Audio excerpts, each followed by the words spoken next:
নমস্কার বন্ধুরা, আজ আরজেএস ক্রিয়েশনের তরফ থেকে আপনাদের স্বাগতম। আজ আমি দেখাবো তালের দুধ কুলি। এই যে বন্ধুরা, চালটা ভিজিয়ে নিয়েছিলাম। এ দেখুন, শিলনোড়াতে আমি এরকম করে গুঁড়ো করে নিচ্ছি।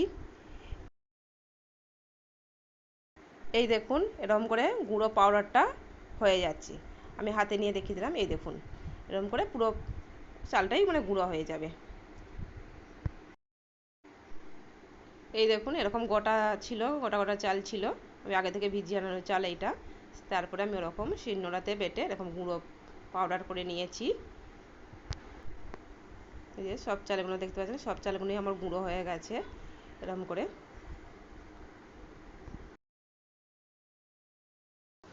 ঠিক এরকম গুঁড়ো করবেন, তাহলে জিনিসটা ভালো হবে।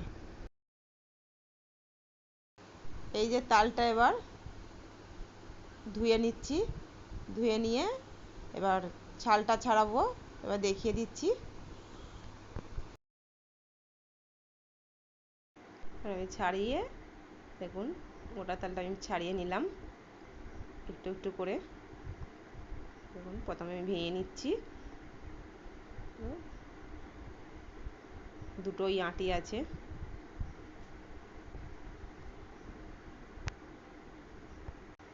দেখুন, আমি এবার ছাড়িয়ে নিচ্ছি একটা একটা করে।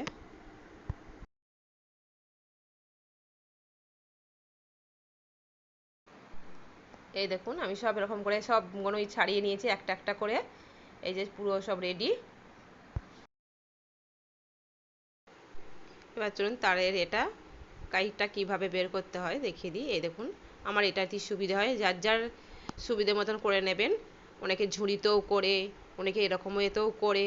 আমার এটাতেই সুবিধে, সেই জন্য আমি এটাতেই করছি। আপনাদের যেটা সুবিধে মনে হয় আপনারা সেটা সেইভাবে করে নেবেন। আমার এটা সুবিধে মনে হয়। এই দেখুন, আমার এরকম করে পুরোটাই আমি বের করে নিয়েছি। এই যে পুরো তালের মানে মাঠটাই এরকম হয়েছে পুরোটাই। এটা বাটি নিয়ে নিলাম। এবার এই বাটির মধ্যে আমি তালটাকে ঢেলে দিচ্ছি, কেন তালটা মানে গরম করে নিতে হবে। তালটা আমি পুরো বাটিটার মধ্যে ঢেলে নিচ্ছি।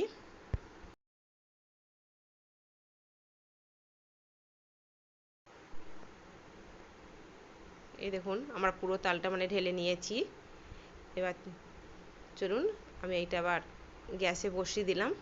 গ্যাসে বসিয়ে গরম করে নিতে হবে, কেননা তালটা গরমের এতে গুঁড়িটা মাখলে পারে মানে ভালো পিঠের মানে নরম হয়, যার জন্য খেতেও ভালো হয়। আর গুঁড়িটা একটু, যেহেতু আমরা হাতে গুঁড়ো করেছি, সেই জন্য একটু গরম তালে মাখলে জিনিসটা ভালো হবে। যার জন্য আমি তালটা গরম অলরেডি আমি বসিয়ে দিয়েছি। এ দেখুন, এই দেখুন ফুটছে তালটা। তালটা ভালোই মানে গরম হয়ে গেছে, মানে ফুটছে। বুঝতেই পারছেন আপনারা, দেখুন ওই যে ফুটছে। আমি নাড়ছি বলে আপনি হয়তো বুঝতে পারছেন না তালটা। এই যে দেখুন, এই যে চালের গুঁড়োটা, যেটা সামান্য দেখুন একটু নুন দিয়ে দিলাম চালের গুঁড়োটায়। দিয়ে এবার হালকা করে মানে মিক্স করে নিলাম। এবার অল্প অল্প করে, দেখুন গরম যেহেতু, অল্প অল্প করে এবার তালটা নিয়ে আমি মাখতে থাকলাম। মানে কতটা কি লাগবে প্রথমে তো বোঝা যায় না, যার জন্য অল্প অল্প করে নিয়ে একটু একটু করে মাখতে থাকবেন। দেখতেই পাচ্ছেন, নরম করেই মাখবেন, কেননা শুকনো জিনিস যেহেতু জলটা টেনে যাবে, তালটা টেনে যাবে, সেই জন্য একটু নরম করেই মাখবেন। এই দেখুন, পুরো আমার মাখাটা পুরো রেডি হয়ে গেছে। এই দেখুন, এবার নারকেল, যেহেতু যেহেতু আমি নারকেলের মানে পুর দেবো, সেই জন্য নারকেলটা আমি এবার ভেঙে নিচ্ছি। আমি নারকেল আমার নড়া দিয়ে ভাঁইতে বেশি সুবিধে মনে হয়, সেই জন্য আমি নড়া দিয়ে ভাঁই। আমি অন্য কিছু দিয়ে ভাঁইতে পারি না। আমি যেন নড়া, আপনারা যা এটা খুশি দিয়ে আপনারা ভাঁইতে পারেন, সেটা কোনো অসুবিধে নেই। আমি নড়া দিয়েই ভাঁইলাম। এই দেখুন, জলটা পুরো বেরিয়ে গেছে। আমি আর একটু ফাটিলাম, ভালো বেরাচ্ছিল না বলে। এবার আমি আর একবার একটু ঘামলে, যেহেতু হাতে করে টানছি ভাঁজলে, এই যে ভেঙে গেল। দেখবে বা কি সুন্দর পুড়েছে নারকেলটা, খুব সুন্দর মানে শাঁস হয়েছে, মানে খুবই মানে মোটা একটা লেয়ার পড়েছে, খুবই ভালো। এবার চলুন, আমি নারকেলটা আবার পুড়ে নিয়েছি, আমি সেটা দেখাইনি। এবার আমি কড়া বসিয়ে দিলাম। এই যে আমার এবার কড়াটা গরম হয়ে যাচ্ছে। এবার আমি এই যে নারকেলটা ভেঙেছিলাম দেখিয়েছিলাম, কড়াটা দেখাইনি। এই যে নারকেল কুড়ো, গেছে। নারকেল কোড়োটা এবার আমি কড়ার মধ্যে দিয়ে দেব।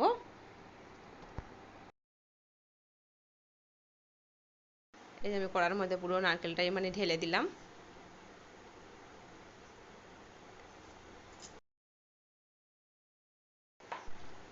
গুড় আমি দিয়ে দিলাম, পরিমাণ মতন গুড় দিলাম এর মধ্যে। গুড় দিয়ে এবার আমি ওইটাকে এবার আমি নাড়াচাড়া করতে থাকবো যতক্ষণ না ঠিকঠাক হচ্ছে। এই দেখুন দেখিয়ে দিলাম, নাড়াচাড়া করে জিনিসটা পুর যেমন তৈরি করা হয় নারকেল নাড়ু, সেই হিসেবে একটা পুর তৈরি হবে। এই যে দেখুন, দেখে নিন।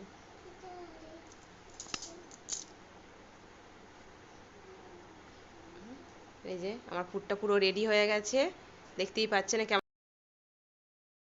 এই দেখুন, এখানে আমি 1 লিটার মতন দুধ নিয়ে নিয়েছি। আর যতটা লাগবে মানে আমার 1 লিটারই দুধ লেগেছে এখানে।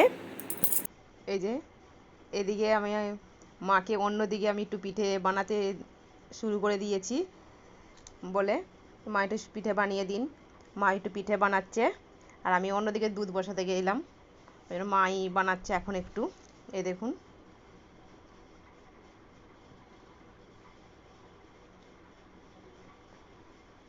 আমিও বানাবো, মা খানিকটা বানাক, তারপরে আমিও বানাবো, দেখবেন।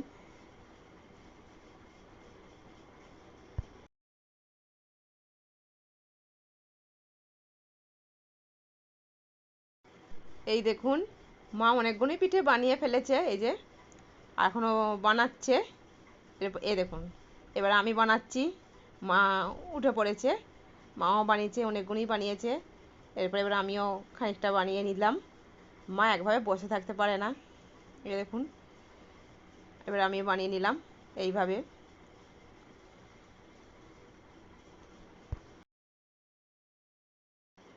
এই দেখুন, আমার সব কটাই মানে পিঠে রেডি হয়ে গেল। এই যে সব শেষ বানানো, দেখে নিন পুরো। এই যে সব কটা পিঠেই এইভাবে ঠিকঠাকভাবে বানিয়ে নেওয়া হলো। এই দেখুন, তো অন্যদিকে যে দুধটা মানে ফুটতে দিয়েছিলাম, যেমন দুধটা মোটামুটি ফুটে গেছে। এবার আমি এই দেখুন, মানে ধোঁয়া উঠছে, বুঝতেই পাচ্ছেন দুধটা মানে ফুটে গেছে। এবারে একটা একটা করে আমি সব পিঠেগুলোকে এর মধ্যে দিয়ে দিলাম। এই দেখুন, আমার সবই মানে দিয়ে দিচ্ছি একটা একটা করে।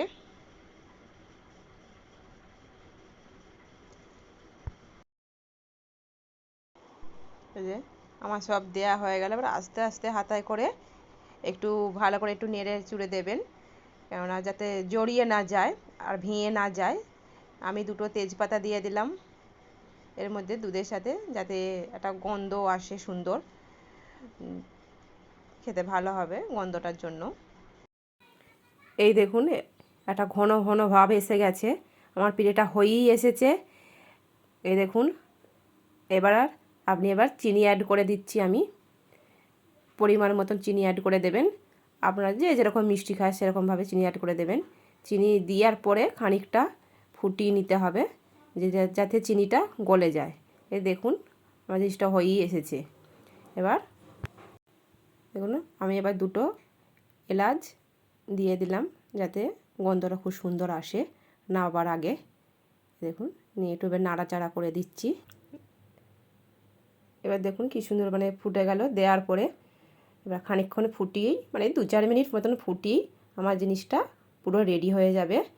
এই আমার জিনিসটা এখানেই শেষে দেখুন পুরো ফুটে গেল জিনিসটা। এবার আমি পুরো অফ করে দেব গ্যাসটা।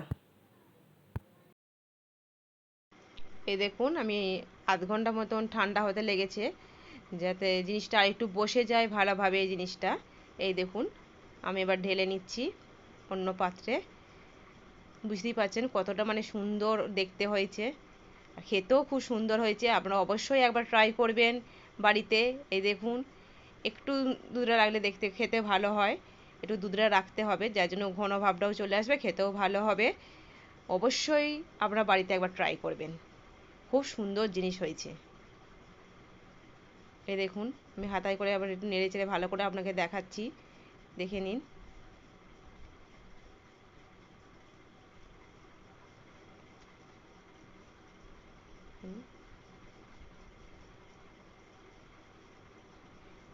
একটু ঠান্ডা হয়ে গেলে আরও জিনিসটা বেশ ভালো লাগবে।